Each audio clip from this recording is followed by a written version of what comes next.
Hoje é 7 de fevereiro de 2023, são 17 horas e 7 minutos. Depois de um senhor vendaval com tempestade alagando a cidade de São Paulo inteira. Mas o que importa é que nós precisamos cumprir a nossa obrigação. E de certo tempo a esta data, este velho marinheiro vem sendo testado na capacidade de analisar o quanto de armazenamento útil o seu cérebro consegue reter. Tudo ligado àquelas descobertas feitas pelos estudiosos sobre o comportamento cerebral, a chegada de deficiências ligadas à idade e, eventualmente, sobre incidentes entranhados na senectude. No fim das contas, vem o decréscimo natural de possibilidade de memorização. A curiosidade advinda daqueles que escrevem sobre o tema é instigante, pois a velhice e seus comentários são constitutivas de um fenômeno posto à prova na própria autocrítica. Assim, é aquilo tudo relativo a este escriba, diariamente desafiado sobre o enfrentamento dos problemas surgidos na especialidade da advocacia criminal e, com certeza, no trato com a dialética processual penal. Afirma-se por aí que a cultura, regra geral, é constituída pelo armazenamento de ideias e possibilidades relativas aos múltiplos problemas apresentados constantemente a homens e mulheres, postos no enfrentamento das múltiplas provocações à sobrevivência. Desde a básica necessidade de manutenção da vida, a solução dos repetidos problemas constitutivos de ameaças ao aperfeiçoamento. Dentro de tal contexto, viver é um conflito contínuo entre a manutenção da existência enquanto travado combate com seres entranhados no corpo humano. Em termos mais simples, vida e morte de uns geram um bailado contínuo entre saúde e doença. Sabemos que a última vem infalivelmente cedo ou tarde, mas ela vem. Mesmo em se tratando episodicamente de vitória humana, uma briga constante entre a vida e a morte. E isso diz, é claro, com milhões, se não bilhões de disputas entre o nosso corpo e os animalitos, como dizem os espanhóis, que são aqueles micróbios multifacetados habitando a nossa pele, o nosso corpo inteiro. E esses bichinhos procurando, analogamente, é claro, espaço para a sobrevivência deles, porque se o corpo do homem o mantém vivo, é sinal de que alguém está morrendo dentro dele, com certeza. Nota-se, sempre foi assim, e assim será sempre.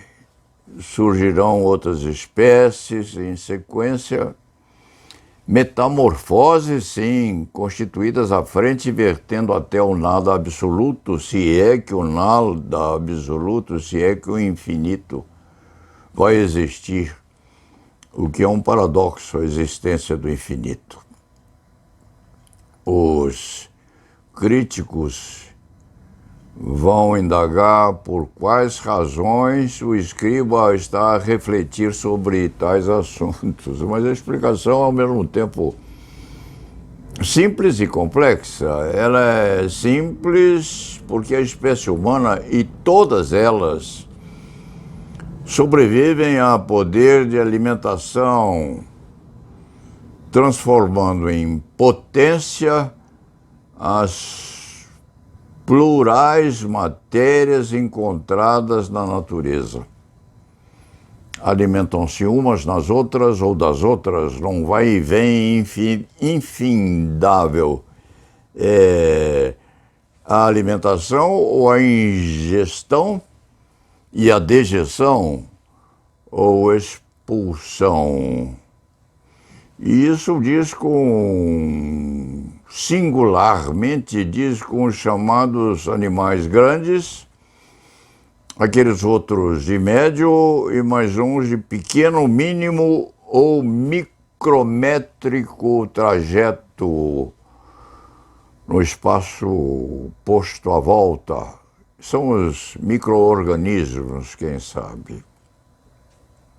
E dentro desse contexto, nós, homens, mulheres, seríamos animais de porte médio. De porte médio. Os paquidermes seriam os grandes.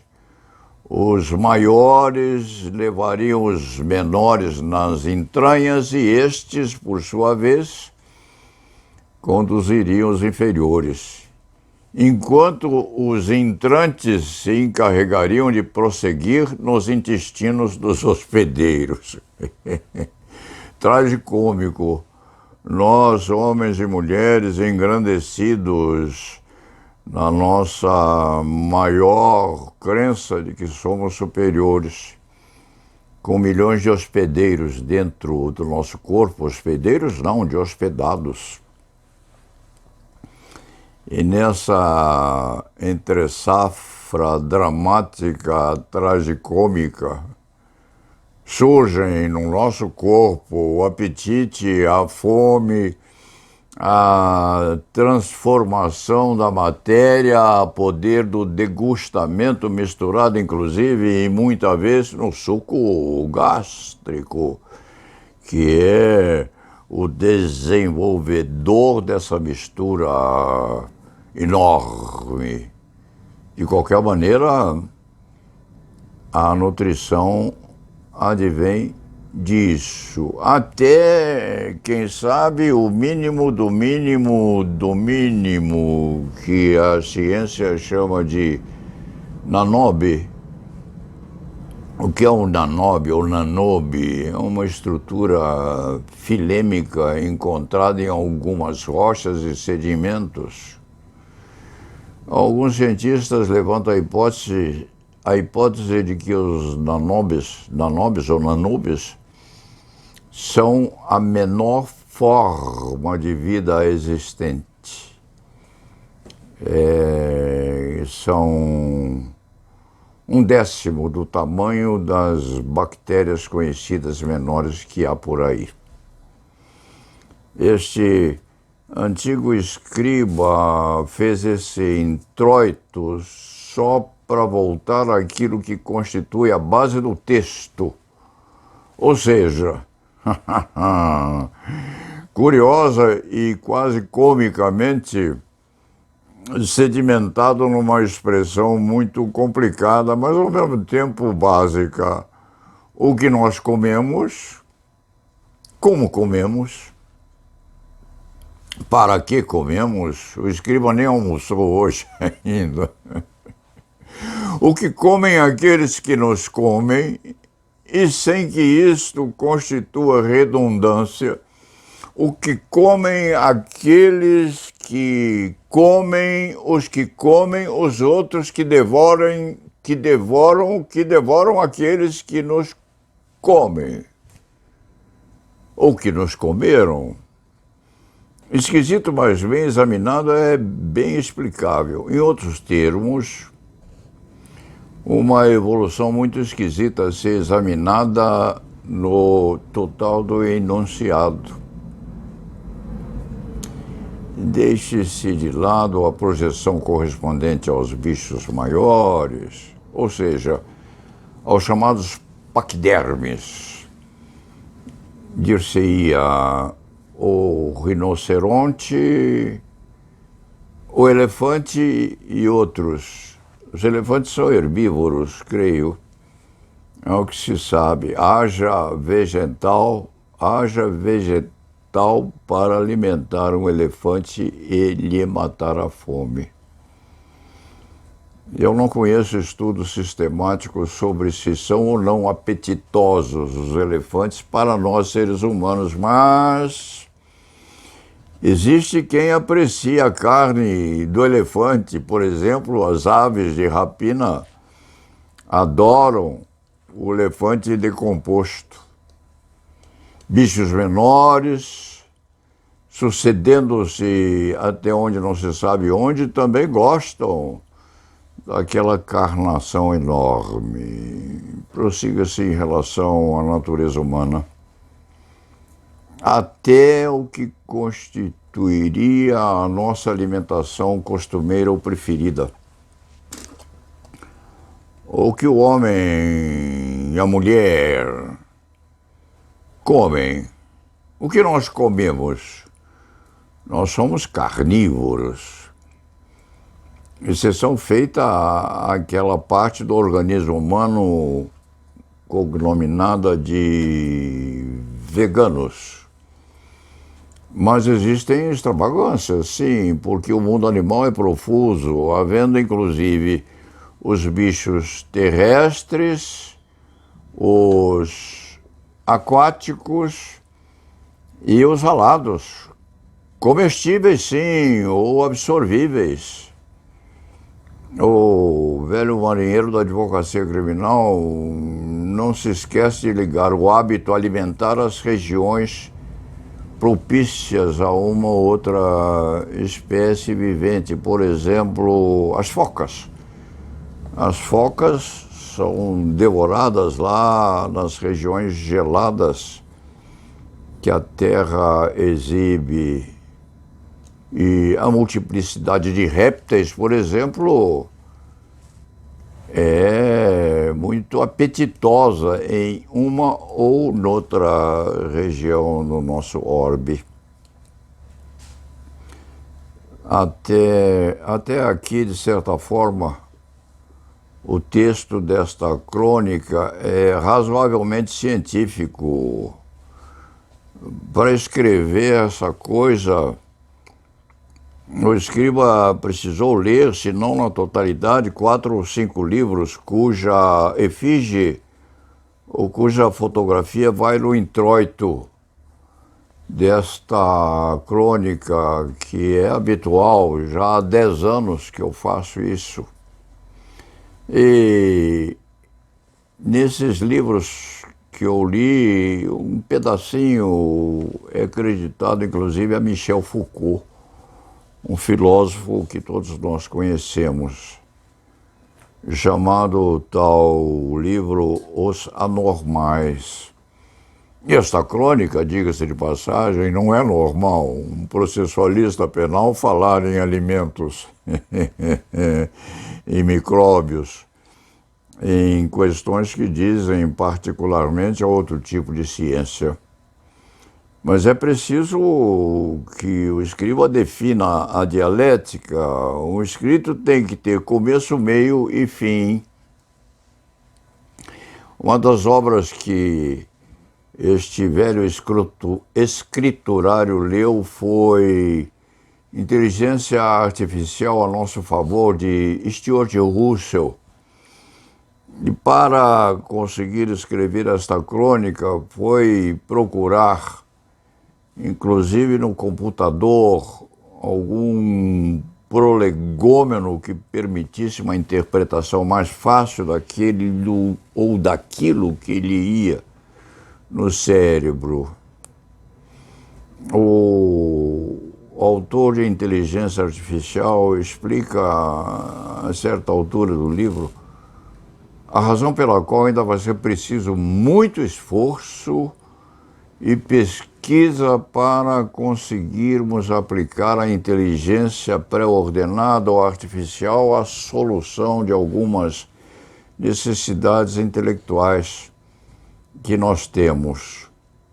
E este escrivão mesmo de direito penal foi procurar no Google uma particularidade qualquer para solucionar as dúvidas que tinha na formulação do raciocínio correspondente à habitualidade da espécie humana na ingestão de uma ou outra comestível, evidência da manutenção da vida. E as informações que vieram foram muito imprecisas.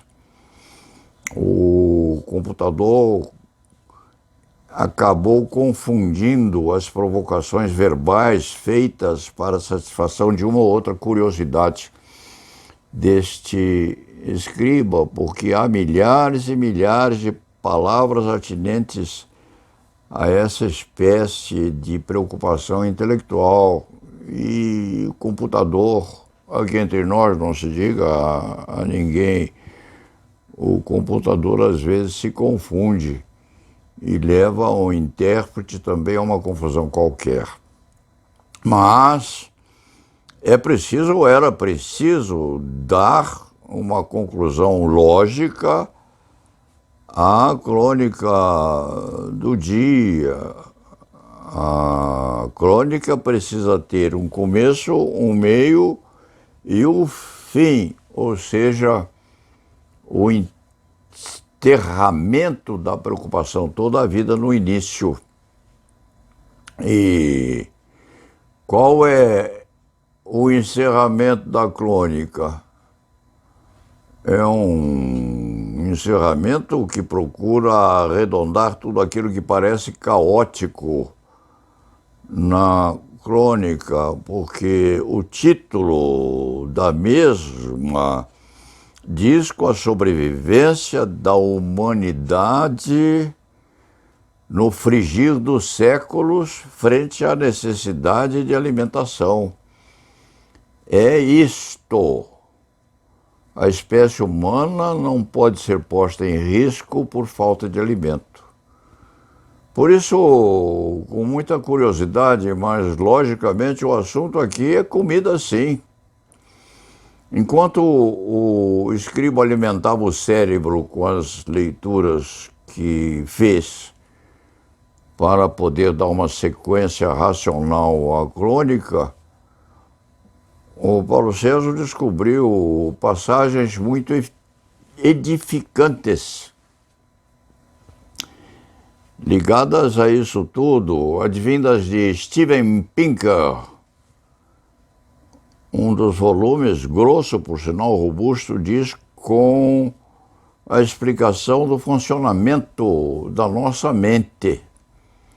E aqueles trechos que este escriturário de direito penal leu, eles ficaram bailando no meio de tudo, principalmente quando Pinker tece comentários sobre o povo judeu, ou a raça judia, o que o povo judeu costumava, não se sabe se costuma ainda, em maioria, fazê-lo, o que o povo judeu costumava comer.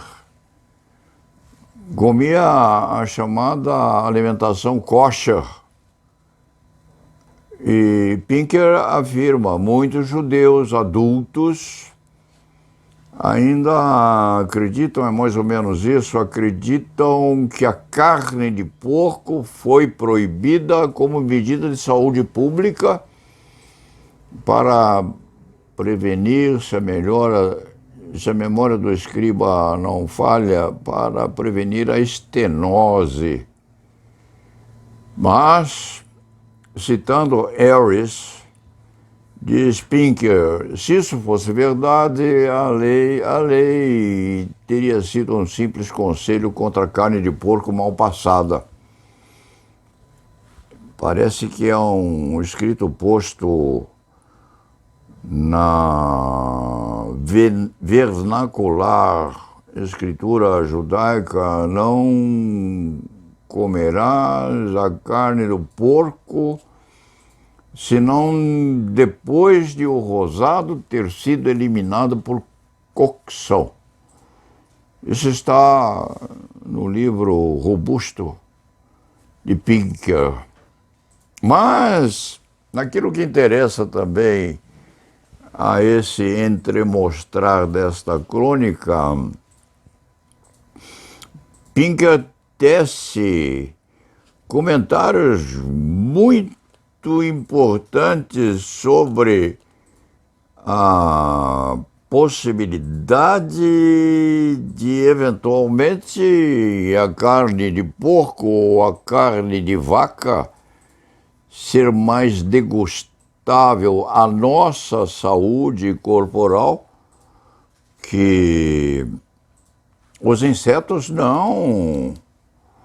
Os insetos são, na análise científica, mais comestíveis e menos prejudiciais e com mais proteínas do que a carne de vaca, do boi, do leitão, do coelho, da corça, etc. Dentro do contexto, seria muito melhor que nós humanos nos habituássemos a comer, por exemplo, minhocas.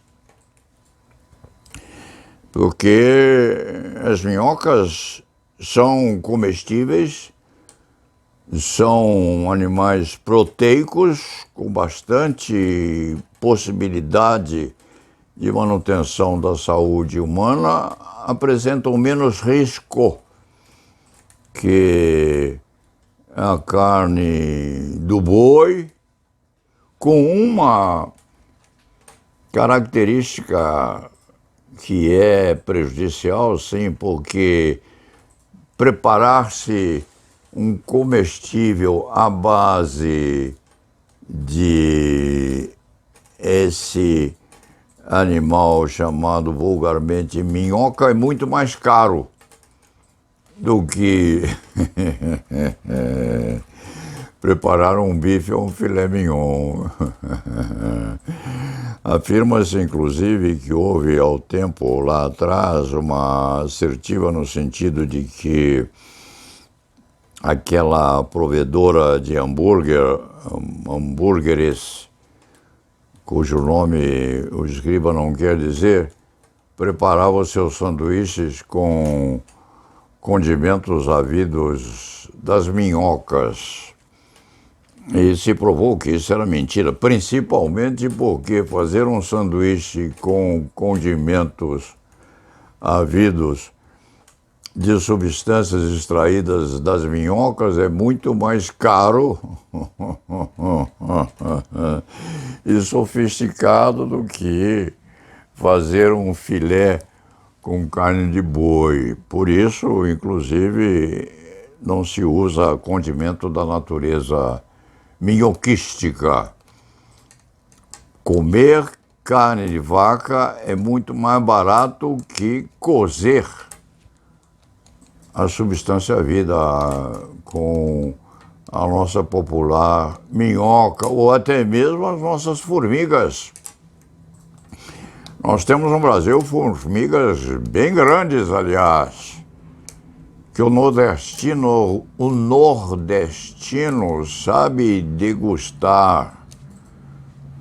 Se o escriba estiver errado, que o digam os leitores. A içá é uma formiga degustável depois de bem frita num fogo ardente. Há um outro tipo de formiga lá no norte, no nordeste, que é degustável. E para não se dizer que eu esqueci dos nossos índios Yanomami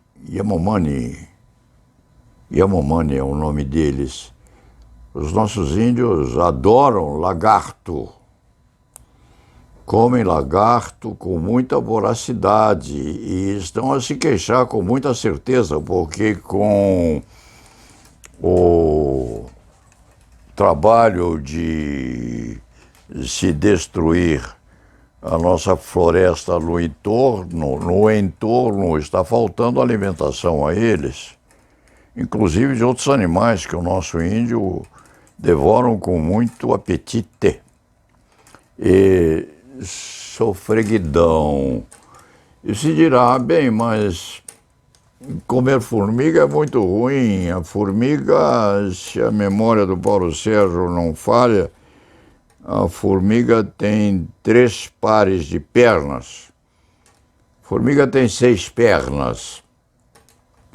Quem duvidar disso pode verificar in natura quantas patas tem uma formiga. E se dirá, eu não como formiga porque a formiga tem patas, é repelente, é repulsiva. Mas o camarão tem 10. Também com a ressalva de que o Paulo Sérgio não gosta de camarão e, por consequência, nunca lhe contou as patas. Mas já viu muita gente degustar com muita fome um camarão frito enterrado num espeto à beira da praia, ou lá em Santos, onde o Paulo Sérgio se originou, na Copacabana na vida, com uma boa cerveja num copo daqueles enormes. Cerveja com camarão frito dizem que é muito bom, mas formiga não. Entretanto, diga-se que paladar não se discute. Quem gostar de formiga, há de comê-la. Quem gostar de camarão, há de preferi-lo. Um e outro não se diferenciam, quiçá, no gosto. Eu nunca tive a tentação de degustar uma formiga. E o camarão não me apetece muito não, porque o camarão é um bicho feio, feioso, que só ao olhar já não desperta muito apetite. Então já se vê que eu cometi talvez um erro de apreciação da necessidade que os juristas têm de esclarecimento quanto a aspectos do direito penal e do processo penal. Deveria estar falando ou comentando o nosso Código Penal, ou no linguajar alemão, o Tatbestand, que nós aprendemos na Faculdade de Direito. Mas hoje é dia em que eu sequer consegui almoçar.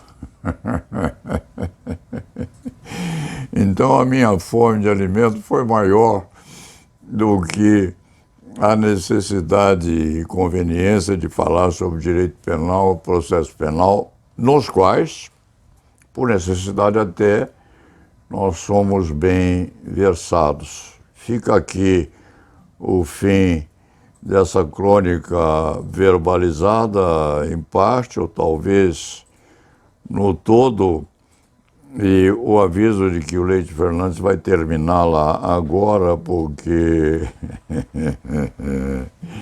está a recordar o texto todo que já disse, e a fome lhe veio às entranhas. Vai dividir a sua fome com outros animais todos referidos no contexto. E lá na Vevá.